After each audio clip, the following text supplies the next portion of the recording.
যদি আপনি খালি পায়ে হাঁটেন, হ্যাঁ, তাহলে কি আপনার কোনো উপকার? একটু ফুটবল খেললে কি হবে? এই ভিডিওটা কেন করছি, যে ব্যায়াম আপনার শরীরে কি কি দিবে। এই যে আপনার যে অতিরিক্ত মেদ বুড়ি, এইটা কমাইতে হইলে, যেমন আপনি ছবি তুলতে যাবেন, এই দমটাই না ধরে ছবি তুলতে হয়, না হলে বুড়ি বের হয়ে যায়। আসলে পেটের ভুঁড়িটা কেন বাড়ে জানেন? অতিরিক্ত ভাত খেলে, ভাত কার্বোহাইড্রেট।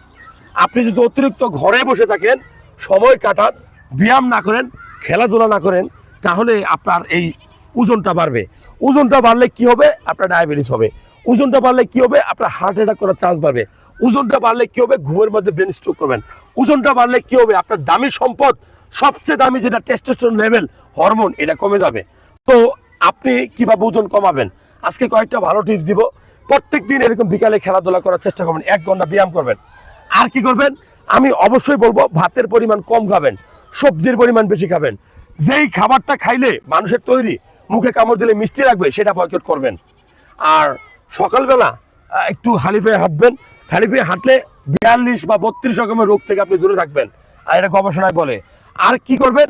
সবচেয়ে বেশি যে খাবারটা খেলে ওজন কমে, সেটা হলো যে আপনি বাদাম খাবেন, হ্যাঁ, আখরোট খাবেন, আপনি ফাইবারযুক্ত যে কোনো ফল, যে কোনো সবজি, এগুলো যত বেশি খাবেন। আপনি ভাতের পরিমাণ কম করবেন। রাতের বেলা খাওয়ার পরে 1 ঘন্টা দৌড়াবেন। রাতের বেলা ভাতটা কখন খাবেন? যখন আপনি ঘুমাবেন তার 2 ঘন্টা পূর্বে। দেখবেন যে শরীরের ওজন কমবে। খেলাধুলা ব্যায়াম করলে কোনো লস নাই, টেস্টোস্টেরন লেভেলটাও বাড়বে।